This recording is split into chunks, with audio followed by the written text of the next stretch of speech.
Need to have it on? See.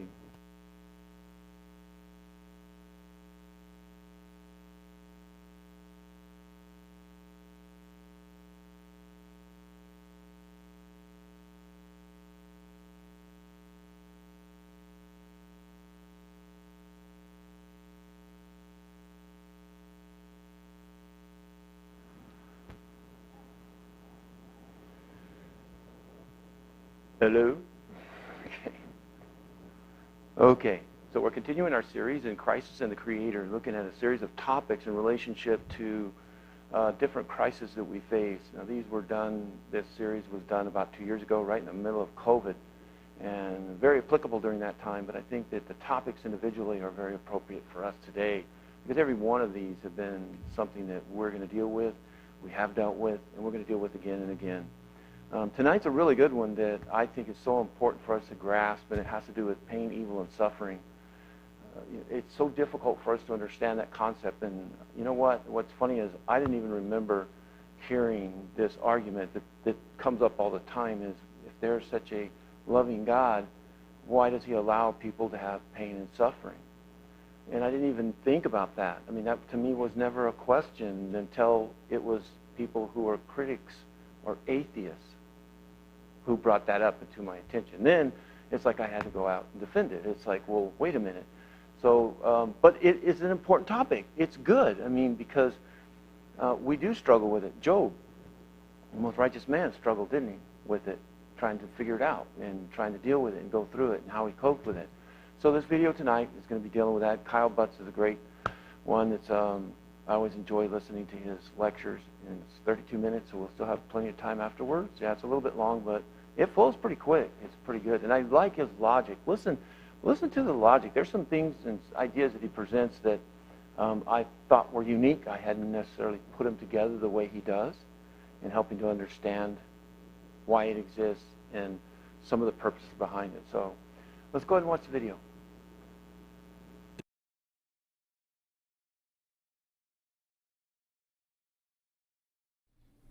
We live in a world that experiences suffering.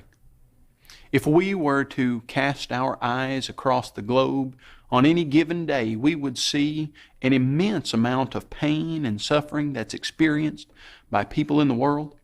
Just recently in the southeastern part of the United States, F5 tornadoes struck an entire section of the state and killed over 200 people. Earthquakes on a regular basis around the globe, hurricanes, tsunamis, plane crashes, car wrecks, disease, sickness, and many times those end ultimately in death. When we survey the situation and we see the pain and suffering that goes on, sometimes the weight of all that pain and human suffering makes us question, where is God? Why have all of these bad things happened to us? If God is so powerful and He loves us so much, why hasn't He done something to ease our pain and to ease our suffering? If He loves us, why doesn't He stop the suffering? You know, the skeptic has used that argument to attempt to militate against the idea that God even exists. They have said that if a God really did exist who loves us and who has the power to stop this pain and suffering, then He would do that. They've been unsuccessful. They can't use that argument to show that God doesn't exist. But that doesn't change the fact that we experience pain and suffering in our lives. And we do wonder why God allows this to happen. Why does God allow a child to be diagnosed with terminal cancer? Why does God allow a young mother to be tragically taken from her family? Gideon in the Bible had a very similar question in his mind. He was assured that God was with him, and he said, if God is with us, then why have all of these bad things happened to us? And that's a great question. Why have all of these bad things happened to us? We're going to explore that question. We're going to answer some of that aspect of the problem of pain and suffering. And what we're going to do is give some reasons why an all-loving God who is all-powerful could allow the suffering and pain that we see in our lives. And we'll see that not only does suffering and pain not militate against God, but we will be able to see God's presence in the pain and the suffering. When we start to look at the question of why God allows the suffering and the pain that He does, we need to go to the Bible for the answer. You say, well, why would we go to the Bible for the answer? There's a very good reason for that. You go to the Bible for the answer because that's where we learn that there is even a problem. And what I mean by problem, when we discuss the problem of evil, pain, and suffering, we're asking why a loving God who's all-powerful would allow suffering and pain. Well, where did we get the idea that God is a loving God? We got that from the Bible. Numerous passages tell us that, but in 1 John chapter 4, verse 8, we read that God is love. Well, where did we get the idea that God is all-powerful?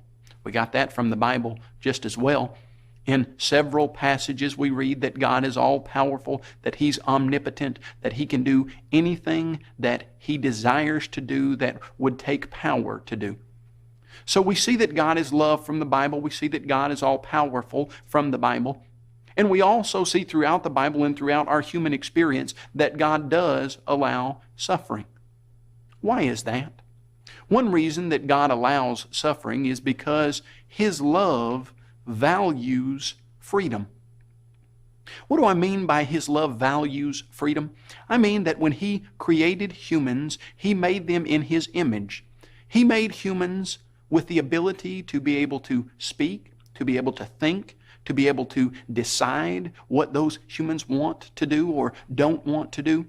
And with the freedom to decide, with the freedom of choice, comes the responsibility of consequences.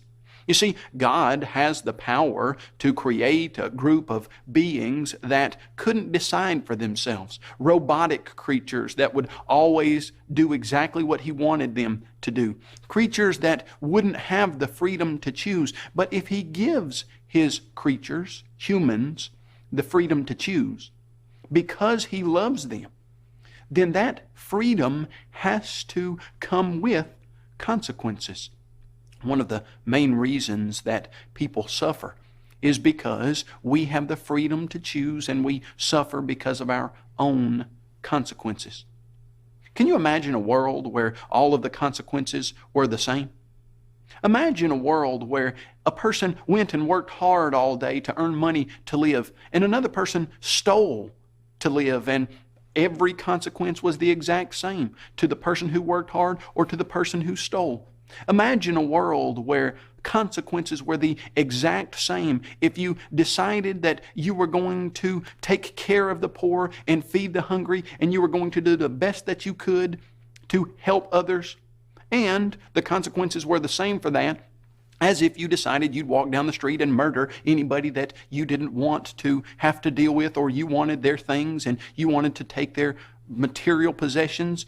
What if the consequences were all the same? Could we ever learn from a world like that? No, we certainly couldn't.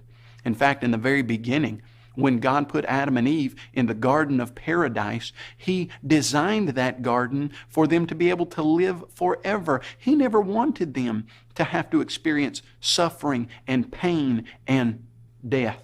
But He allowed them to freely choose to disobey Him. And when they freely chose to disobey Him, those consequences of their free choice hit their lives very heavily. Do you know that sometimes what occurs in our lives, the suffering and the pain, it's because our own poor decisions? But there are other reasons for the suffering and pain that goes on in the world today.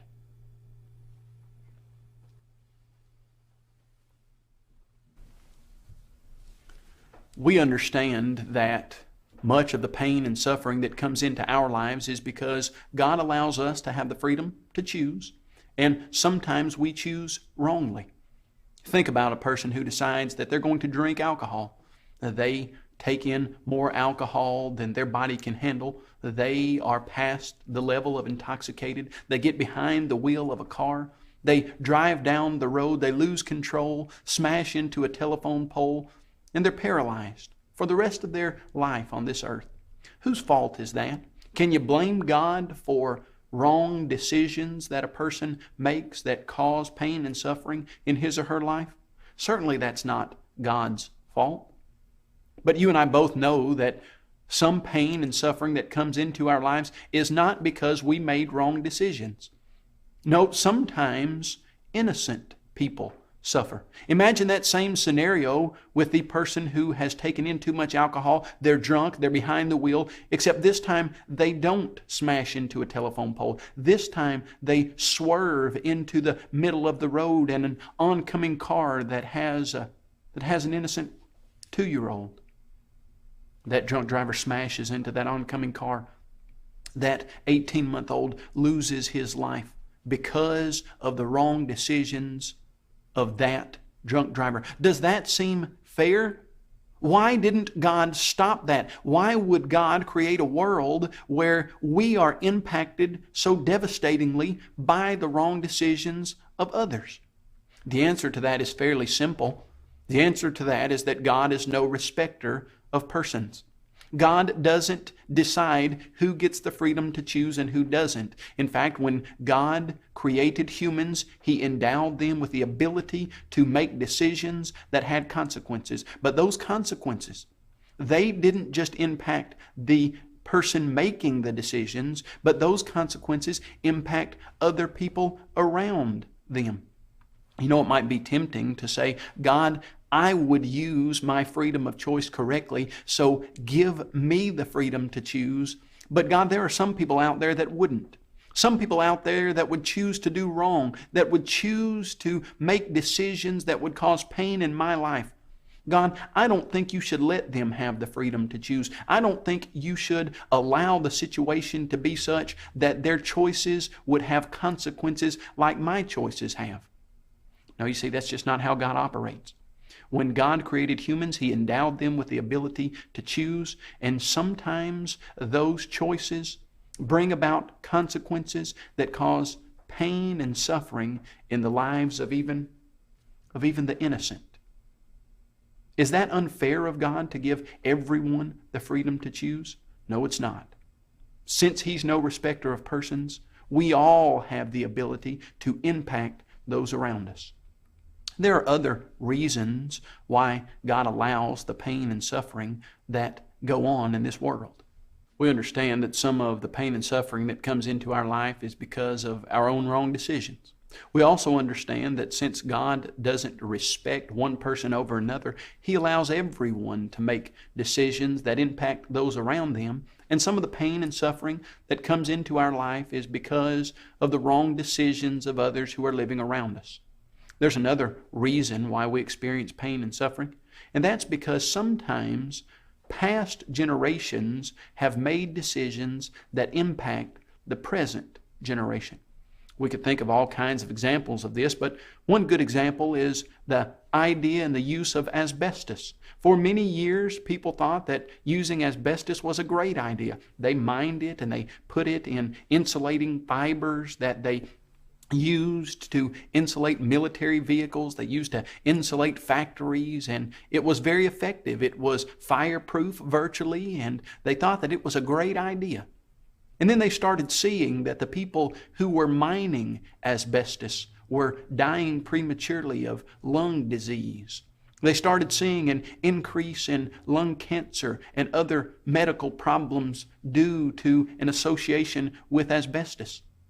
Hundreds of thousands of people died because people in past generations didn't understand that asbestos was not a good idea and harms people when they breathe it in. There again, are we to blame God for the deaths of those hundreds of thousands of people? No, God allowed past generations to make decisions, and those decisions affected and impacted not only people in their generation, but future generations. We might try to protest and say, well, that just doesn't seem fair. But there are lots of things from the past generations that we accept and that we enjoy and that we are very glad that we have. Right now, I'm speaking to you and I'm wearing contact lenses. I think contact lenses are one of the most amazing inventions that have come down the pike in the last 20, 30, 40 years. I have terrible vision, but with my contact lenses in, I can see 20/20. Now, why is that? Well, that's because very smart people in past generations studied how light comes into the eye, and they invented tiny pieces of plastic that you can put into your eye and you can see. We walk into houses, many of us, and turn on water faucets, and we drink clean, pure water out of those faucets. Not that we came up with a technology that would do that. We have a cell phone that we can dial a number and reach someone in Ireland. We have a computer that we can get on and we can type in something in a search engine and pull up information. Not that we came up with that technology. That has been passed down to us for many, many years. What are we to do? Accept the benefits of the decisions of the past generations, but not accept the consequences? No. There again, we see exactly what is going on. God allows people to choose. They make decisions, and those decisions impact others. We are impacted by the decisions of past generations, and our decisions will impact future generations. Is God unfair for allowing humans to freely choose and for their choices to have an impact on future generations, for the good or for the bad? Certainly not. We can't blame God for the pain and suffering that comes into our lives because of the wrong decisions of past generations. There are other reasons, other ways that our lives come into pain and suffering because of certain things that are at play in this universe. We'll explore some of those as we continue.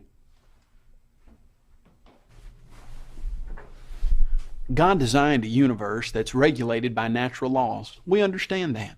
Natural laws, we study, we use them on a regular basis to benefit us. We understand the law of gravity and we study it so that we can determine what we would need to do to create an airplane that would take us from one city to another city. We understand what our bodies need in order to survive. They need water, they need food. And so we find places where there are sources of clean water and we drink that water. But the same chemical properties of water that allow us to live can cause us pain and suffering. The same chemical properties of water that allow us to live, that water can drown us. The same properties of gravity that we use to study to our benefit, if we find ourselves in the wrong position, falling from a building, those laws of gravity and other physical laws cause pain and suffering in our lives. That's how God designed the world. Can you imagine a world where there were not physical laws that you could study and understand and know how they operated? Imagine a world where the physical laws did not stay the same. Sometimes the skeptic says, why didn't God design a place where physical laws don't cause us pain and suffering? If we were to ask that question, we would have to then ask, what would a world be like where you didn't have regular physical laws that always acted in the same way? Suppose in the middle of a baseball game, the pitcher was throwing the baseball and it was going to hit the batter. And so God adjusted that physical law of gravity so that that ball did not strike the batter. Suppose that a plane was going to be falling from the sky and was going to crash, and so God adjusted the law of gravity. Can you imagine a world like that? That would be a world of chaos. That wouldn't be a world that we would understand to be regulated by an intelligent God and designer. In fact, a world like that would speak more for atheism than it would for a world that's created by a loving designer. Natural laws are at play that cause pain and suffering in our lives. When we think of things like tornadoes, earthquakes, hurricanes, tsunamis, those are caused because of the natural laws that are at play. But sometimes we look at those natural laws and we ignore them. Sometimes a person will understand that if they put their house or if they build a city in a certain place, there is a high probability that there's going to be an earthquake. And yet they will still build their house or that city by that particular location. And when an earthquake occurs and causes death or pain and suffering in that particular instance, what are we to do? Are we to blame God for creating a world that has natural laws that we can study and that we can know how things will react to other things? Is it God's fault that He created a world that natural laws will bring about sometimes pain and suffering in our lives? Especially if we decide to ignore certain things that we could avoid? No, you can't blame God for that. When we look at the universe, we understand that there are natural laws at play. And those natural laws can be used to our great benefit. But sometimes, because of the way that those natural laws are set up, they bring about pain and suffering in our lives. What are we to do? What we're to do in those cases is to understand that God loves us, to understand that God created these natural laws, and to, as much as possible, be aware of how they operate so that we can use them to our benefit. Those are some of the reasons for pain and suffering: our own wrong decisions, the wrong decisions of others, the wrong decisions of previous generations, and the natural laws that are at play. But we've been looking at this idea of pain and suffering, asking ourselves why God allows it to happen. We've looked at some of those reasons, but maybe there's something else we should consider. Maybe we should consider and understand that sometimes there are great benefits to suffering. Let's explore some of those benefits. You say, how can suffering, how can pain be beneficial? Let's just analyze that question on a physical level for just a moment. Is it the case that sometimes a physical pain can cause us to look for a cure to something? Is it the case that sometimes physical suffering can show us that there is a greater problem that needs to be taken care of? Certainly. That happens all the time. In fact, I'm thinking about one of my friend's father who was in a board meeting, and in that meeting he started having some problems with his chest. He started feeling an ache and a pain, and he didn't think much about it. He thought it might have been indigestion, so he excused himself from the meeting. One of his friends, thankfully, saw what was going on and followed him out of that meeting. My friend's father started to sweat. He started to have severe chest pain. His friend quickly loaded him into a car, drove him to the hospital. At the hospital, they said that he had just a few minutes to live. He had a heart attack in a certain artery that was called the widow maker. That if he had not gone to the hospital and had not received treatment for that heart attack, he would have died within minutes. What sent him to the hospital? The physical pain that he was experiencing alerted him to the fact that there was something that was even more important going on. Is it the case that on a fairly regular basis, physical pain can tell us that something needs to be checked out? That there is something greater at play that needs to be considered? Certainly, it happens all the time. Thinking of a young man who had severe pain in his side. He didn't know what it was. He didn't know why he was hurting, but that pain continued. So he went to the hospital, and at the hospital, they informed him that his appendix was about to rupture. If he hadn't had that pain, he wouldn't have gone to the hospital. If his appendix had ruptured, there's a good chance he would have died. Why did he go to the hospital? Well, he went because of the pain that he was experiencing.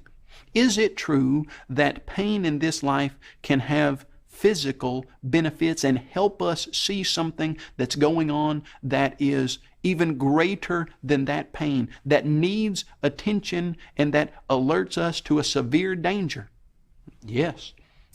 Not only can pain and suffering on a physical level have benefits and cause us to look for greater dangers, but pain and suffering can have benefits on a spiritual, emotional, psychological level. In fact, when we see a person going through severe trials and struggles, often that is where the real character of a person is built. The metal of a person's character is forged in the fire of trials. After all, where it only is sunshine, it's always a desert. Many times in the storms of life. That's where we really see what we're made of. That's where we really form our character. James in the Bible told us that this would be the case. In James chapter 1, verses 1 through 3, he said, "My brethren, count it all joy when you go through various trials, knowing that the testing of your faith produces endurance." The writer of Hebrews said that Jesus Christ, though he were a son, yet he learned obedience by the things which he suffered. The psalmist writer in Psalm 119 said, "Before I was afflicted, I went astray, but now I seek your will."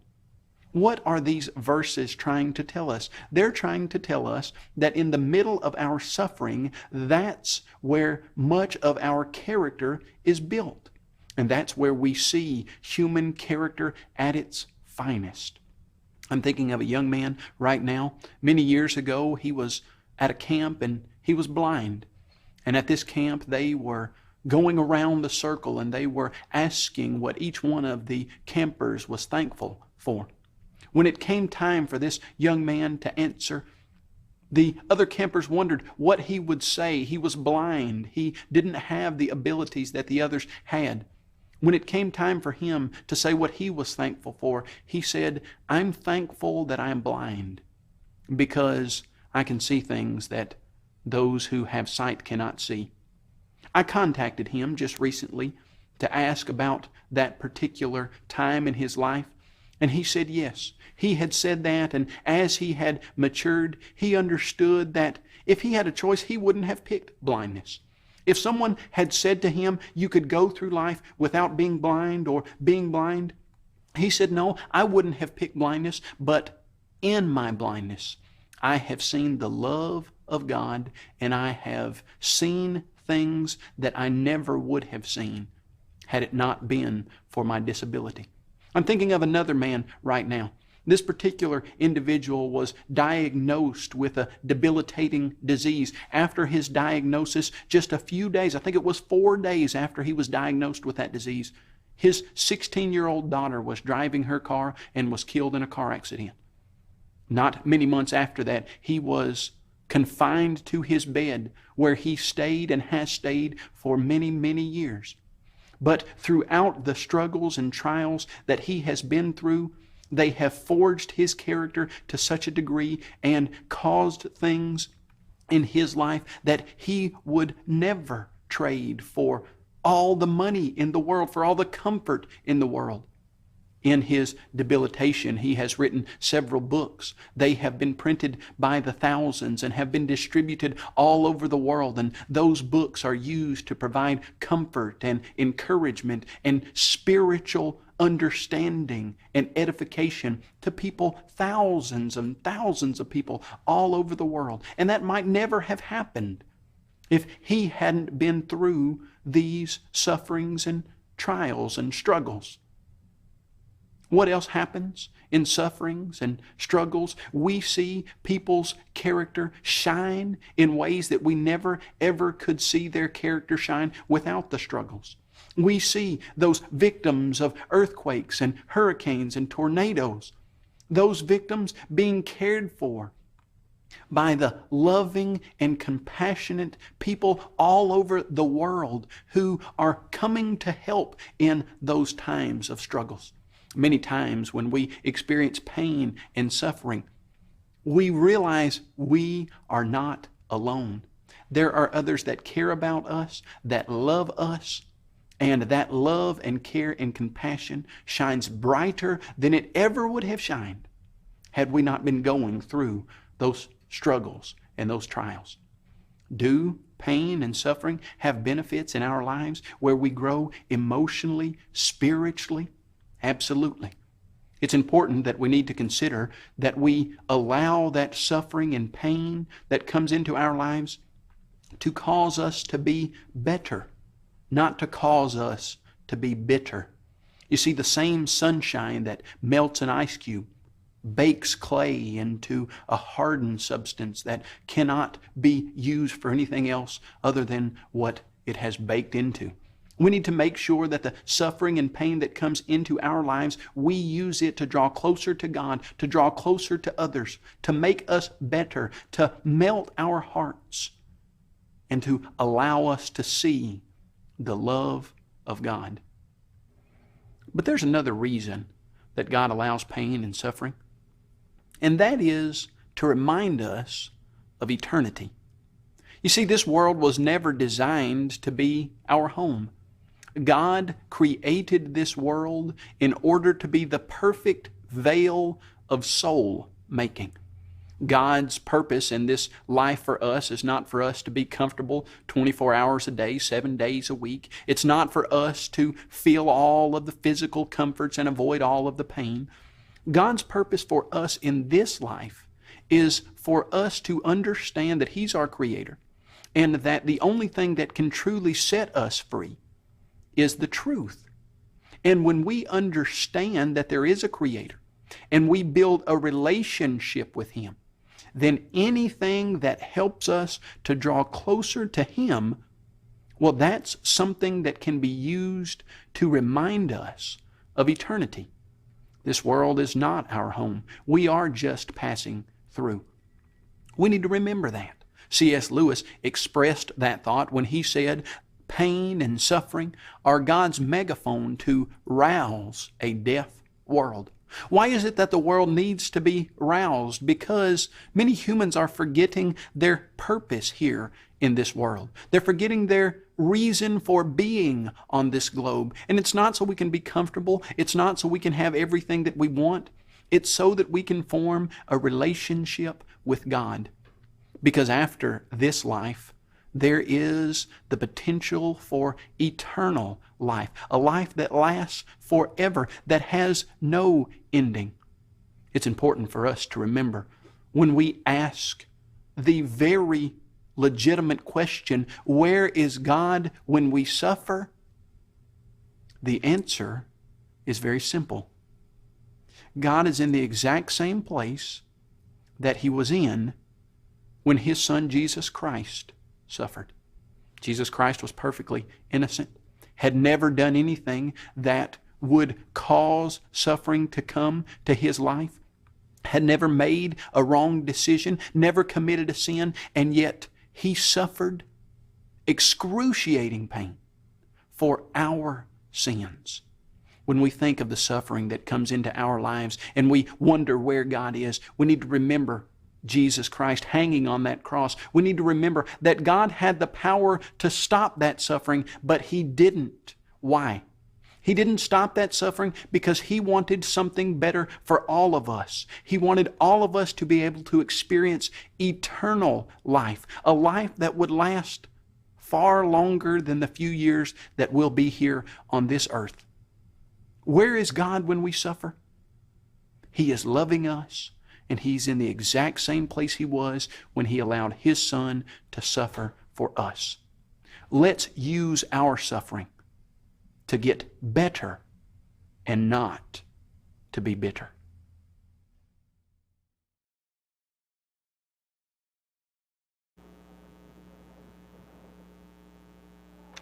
It's a pretty important topic, isn't it?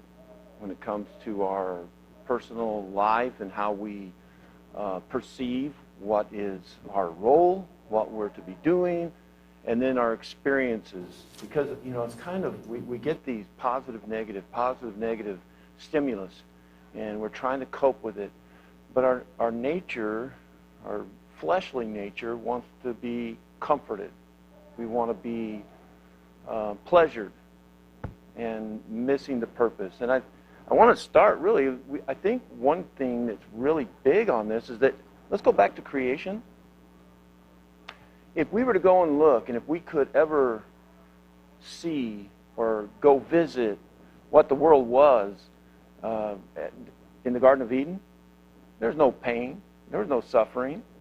Even the natural laws were in perfect balance. There was no earthquakes. The physical laws were not trying to, disrupt everything that we're having. It was perfect. So the initiation of pain and suffering started with choice. I hope that's one of the things that you saw here. One of the big things is that choice, freedom, free will. Our free will is not something that he limits one person to another. Well, I know you're bad, so you don't get it, because I know your choices are going to hurt somebody else. So you don't get it, but you do. You get free will, and you can choose what you want to do. No. That would be inconsistent. And you can't have it that way. But the complication is, because we have chose to live a fleshly, worldly life, then our choices have consequences that flow over into other lives. And so his love for us is that he gives us freedom. Just like as a parent, it is natural, and it should be, that we want our children to choose to love us, not to love us out of terror. Some parents, when you have a stubborn child, you think that you can force them into obedience, and sometimes it can become cruel, and I don't know what the line is there, but you see where sometimes forcing obedience and not allowing a child, they're little humans, to have choices, then they rebel. And it's a worse situation. You have to, at some point, whenever they go out of the stage of like a 3 and 4 year old, and you have to start letting them. That was the hardest thing for me as a parent, was when my boys got into high school. And then when they graduated high school, was like I had to shut up and let them have choice. I always was trying to give them the answer. Do this, do that, do this. Because I knew, I'd experienced some of it, so I wanted to do it, but I had to give them that choice, and it took me a while. Even while they're married, there's a part of me that wants to go, oh, you should do it this way in your marriage, your family, your children, because I just went through that father thing, and this is what I did wrong. And I've learned to say,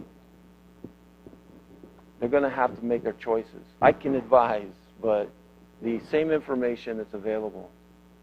But all of that, honestly, is the foundation of why it exists. But a person who is focused on the world and has no hope with God, then it's about being pleasured. What is it that I want pleasure out of the world, and when I see somebody innocent, like a young child, then we don't get it.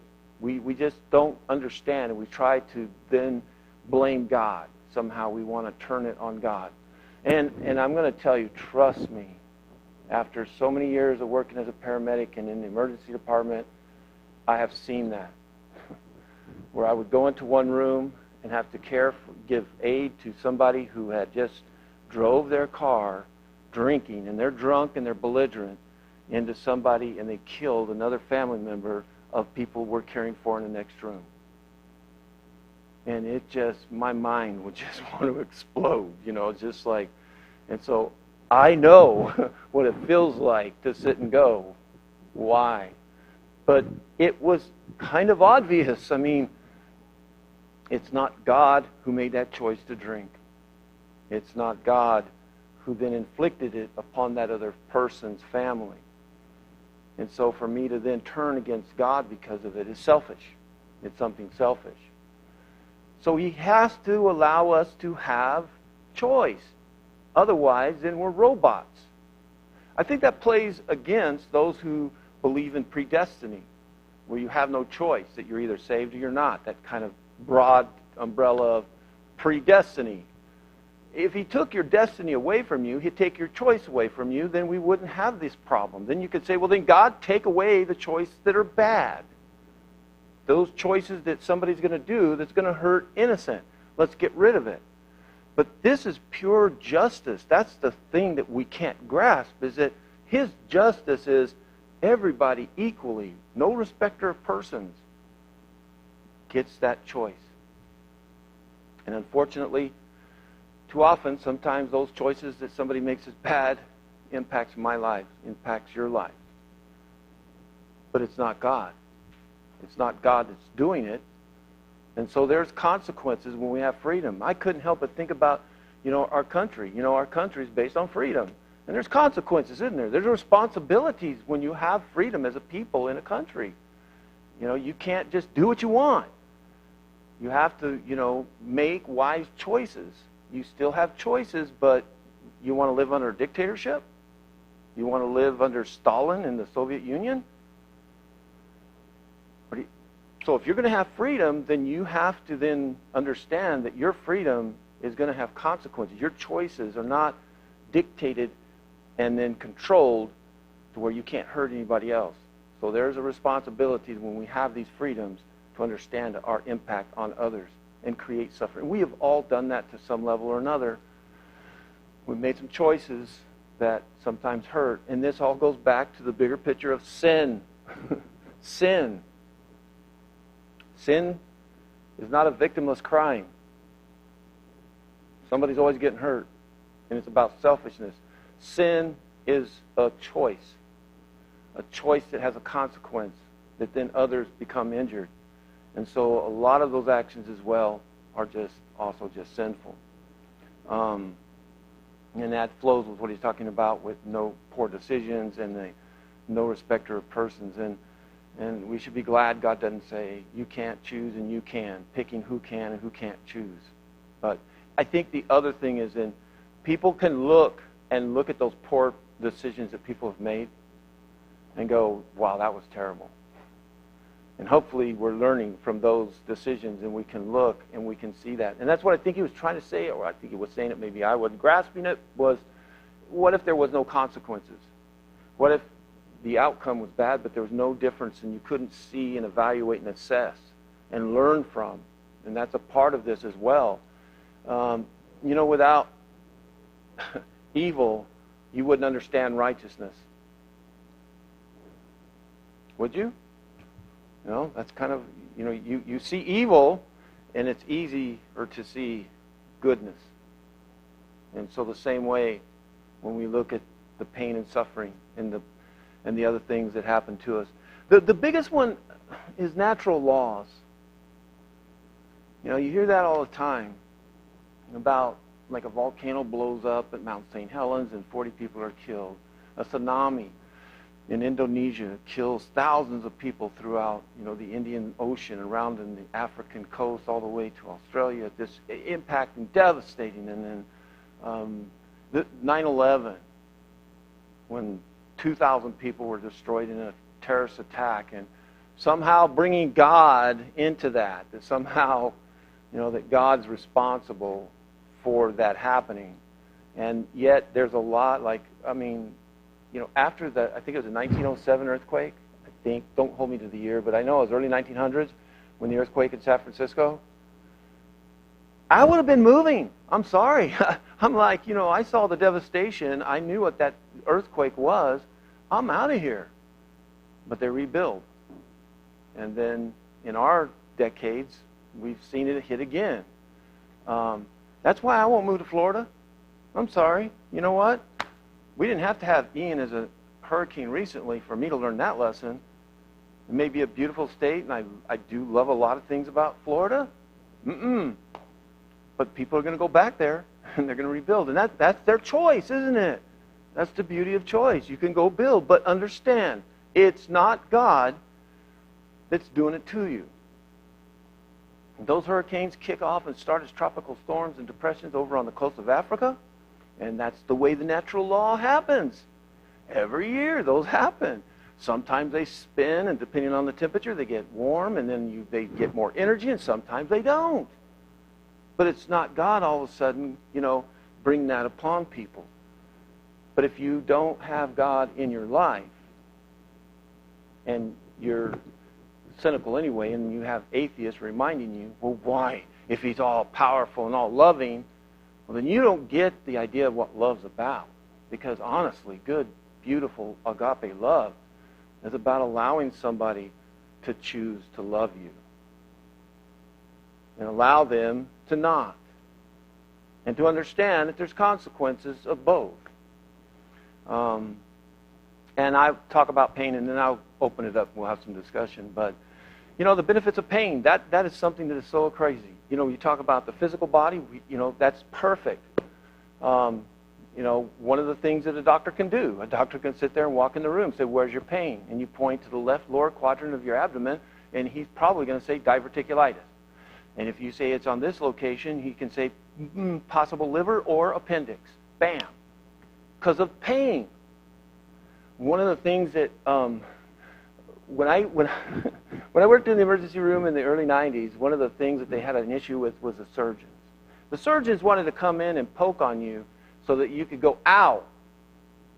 And then they go, okay, well, we know where it's at. Well, the ER doctors were like, we want to give them medication because they're hurting, they're throwing up, they're sick, and we're waiting for the surgeon to come in. And why do we let them lay there suffering? So the ER doctor, like, I'm giving them pain meds. And then the surgeon will come in, well, I can't examine them now. And then you have all this technology come along, and it's like, you don't need it. You don't even need to lay your hands on them. You can tell, they can describe the pain to you. You can do an ultrasound. You can do all sorts of things. So it was like, so it's kind of fascinating, that evolution of how old school medicine, it was all about the pain. You could tell. And it still is, because it does tell them some key indicators of what's going on. We knew, as paramedics, were trained on pain and things like that, and even chest pain, type of chest pain, the difference between the pain and telling what was going on, whether it was a pulmonary embolism, was it cardiac, was it thoracic. We could tell quickly like that. And I could call the doctor on the radio and tell him, what was going on. Beautiful, isn't it? Did you know that there is actually a condition, it's called CIPA, SIPA. It's a congenital insensitivity to pain. It's a condition where people can't feel pain at all. The sensors are connected, everything's connected, but they cannot feel pain. They can walk on glass, they will not feel pain. It's very dangerous.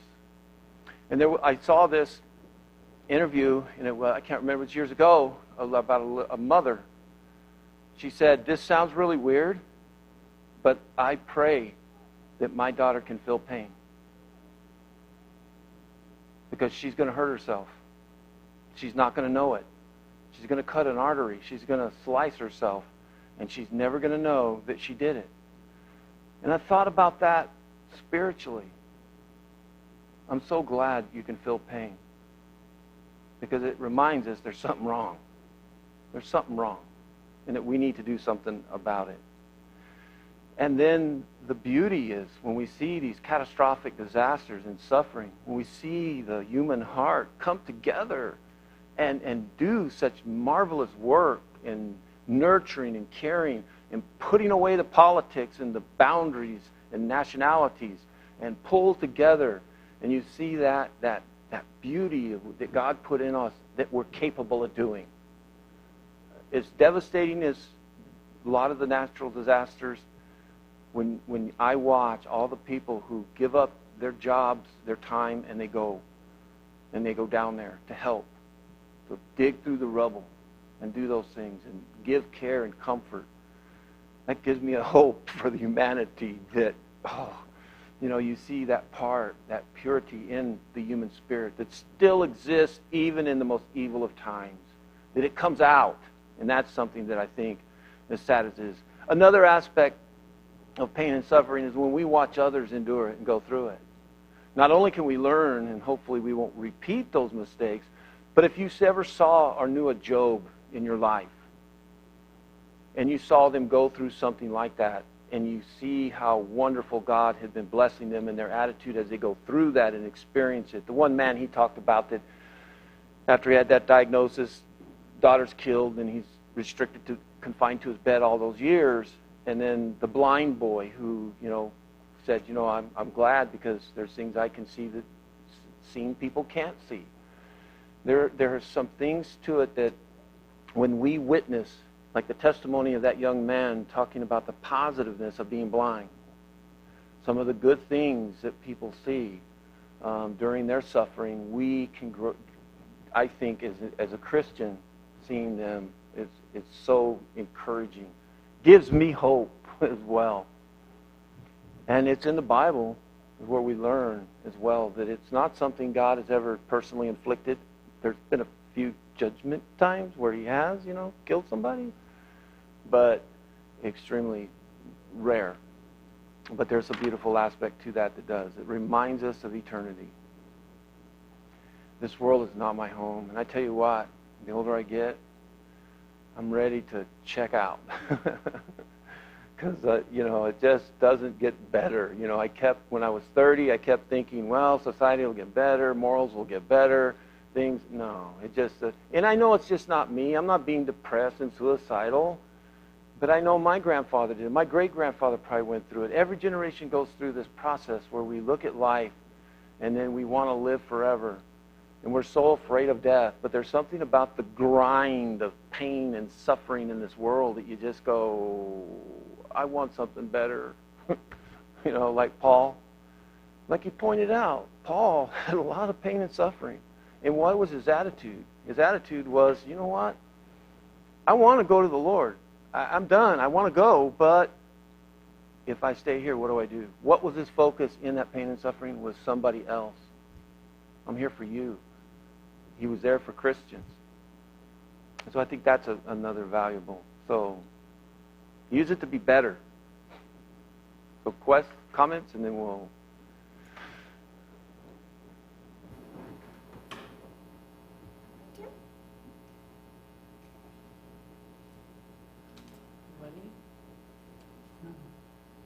I think it's funny that, Bible Project, I just watched, he's on another channel called Bible Nerds, and I'll have to send it to you because it's about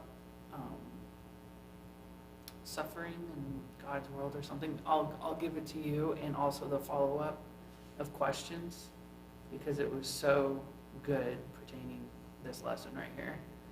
And one of the things was like Tim Mackey. Mm-hmm. He was thinking about Jesus suffered, and he was like, I highly, highly doubt that he was blaming God for it. Like, I would really hope not. But he has a whole thing. I'm just gonna give it to you before I put words into his mouth on accident. But he did also bring up another point that God didn't even tell. After he poured his heart out to God, and then just shut his mouth because his friends just didn't get it, and they were just assuming he must have done something. And then that Elihu or whatever, the fourth one that just was like, hold on now, I'm young, but I gotta tell you something. And he like stuck up for God, and then God came, and he never actually answered him why he was suffering. He just humbled him incredibly. And then it wasn't until after he forgave the people that were assuming he just did something, he blessed him. And the way he blessed him reminded me of when Paul and I went to the fire, and it was the most love we've ever seen in our life. And it's just a little, because I was listening to it. I've read it a bunch, but I was listening to it, and it's just a short thing where he goes and his family showed up, and the people that knew him, and just showered him with things he needed, and it turned out to be double of what he had before. Mm-hmm. And I just thought that was really great. But pictures showed up of, because it's like the anniversary month of the fire, like 2 years ago, and I was thinking the biggest lesson I learned, and I just wrote something and I can't remember it as good as I wrote it, but it was like I had to, in that moment, I either had to blame somebody or go back to what I always trusted when things hit hard. And then that gets you through it. And then you have to be able to believe it enough because people are watching you and those people are suffering. And when they ask you and watch you go through it, they have to be able to trust what you're going to say. And the answer is fully God.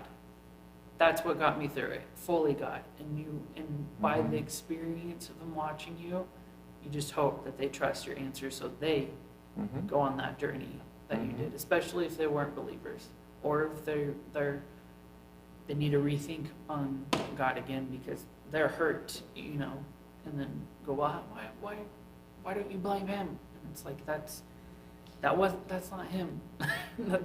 You go to him for gentle, like the whole thing. It's like a test of who you're gonna trust. Well, I've seen people that have suffered through things and pain and suffering, and they're legitimate. I mean, loss. I've told you about, my grandmother and the number of lives in 1 year and a half. Brother, father, 2 sons in 16 months. Yeah. And the effect it had on her versus my other grandparents. Not loss of that many children, but one in World War II, the depression, the loss of things, physical health. He broke his back, and all these horrible things, and I would talk to them, and what a contrast. And it's a truism that I've witnessed over and over again, are people who have experienced traumatic things, and they're relative to you because it's your pain and suffering, not mine. I can't honestly tell what you're going through, but it's just as devastating. And I can't say I've had 3 and you've only had 2. That's not right either. But how you handle it and the beauty of where you end up on the other side of it. When you look at a Job versus Judas, Judas was momentary, wasn't it, of regret. And what did he do? He destroyed himself. He had a choice all along. I mean, there's things that you look at the difference, and that's where the world looks at us as Christians. And they see that we're suffering right along with them, and that all of a sudden, what's the difference in the personality and the spirit of the person who has God in their lives versus the one that doesn't? And if you're seeking pleasure for yourself and comfort, and you lose that, you get bitter. You get angry. You don't have any hope because it's arrogance and pride that gets insulted because of your pain and suffering. But if you have God, and you know that it's just a thing, it's just something I have to go through, and that there's some beautiful things that I can be better and be better because of them. And that's what we have to look at. You can't do, an athlete understands. An athlete, no matter, even now that they hit professional level, those guys still have to show up to summer training camp, pre-season training. They have to push weights. They have to run. They have to work hard. It comes from pain and suffering, nothing. So why is it that then when it comes to our food and toys and things, it's like, or things happen to us, is it because we've had it too easy? I don't know, Well, right now I'm in Revelation studying, and I'm in chapter 6, where they see under the throne the altar of people that have been martyred, and they scream, or they shout out, "How long?" Mm-hmm. And then if you look at the references, it's throughout the whole Bible, through Isaiah, through all the way down to Abel crying out. Like, it's not like we're just happy. It's not like we're like, oh, no, we're good. We're suffering along, like you said, with you. And we're asking God, how long do we got to go through this? How long do other people's choices got to make us feel this way? And we still have to have that forgivingness of those other people that hurt us. Like, but we are tired, and it shows throughout the Bible. The people before us, our ancestors before us, mm-hmm. that trusted God, they're still tired. Yes. He says, hold on a little bit. Here's a white robe. Mm-hmm. Any closing thoughts? We're hitting the top of the hour. Any other? Okay. Well, it's a good discussion, and especially because it's something that can impact us so heavily spiritually. It can cause us to stumble if we don't understand what's going on and where to keep focus at. So I just, one last point, and we'll have a prayer and then close, is use it to be better. Use it to be stronger. Use it to help others because you understand. Use it and allow it to humble you because God will exalt us and lift us up like he did with Joseph. He never told Joseph what he was going through until the very end. Job didn't get rewarded till the very end. We know we have God with us. So Let's go down to prayer and then we'll close. Our most wonderful Father, it is very overwhelming, life and the stress and the pain and suffering that we see. And it seems like that evil does triumph and constantly trying to crush our spirit. We know, Father, that you are with us. You have been always. It's we who have failed you, that we forget to look to you during our suffering and pour out our heart's desires to you continually, bringing our prayers to you. We pray that you would help us, Father, during those difficult times, though. Comfort us. Help us to make the right decisions. Have that wisdom to make right choices so that we can get through it. We pray that our suffering would be an example to those around us, because we glorify you in all things, Father, that we experience. We pray that you'd be with us till we meet again the next time. We ask all these things in Jesus Christ's name. Amen. We'll hopefully see you 9:45 Bible study Sunday morning, 10:45 worship, 4 p.m. on Sunday. All that's on Sunday. And then again, be back here next Wednesday. We'll continue in this class. Thank you.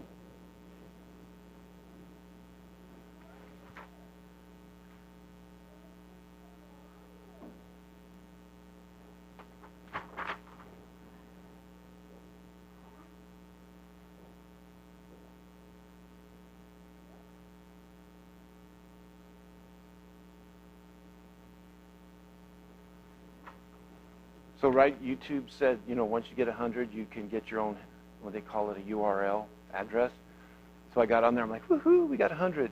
You have to have it for like a week or two. And then all of a sudden I look up and they go, oh, we don't do URLs anymore. Now we're coming out with something called handles. And that'll be rolling out in a couple of weeks. I'm like, oh, we just got there.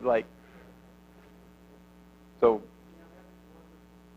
it's cool, because then you can just tell people, we can make a name, like PANCOC, just .YouTube or something. They'll give us that ability where you can, and now I just kind of have to tell people, well, search Paneloneer, and we can also then put that as a link. So that's pretty cool, though. Not tell. Well, there is one. I'm not sure if that's one of the benefits, but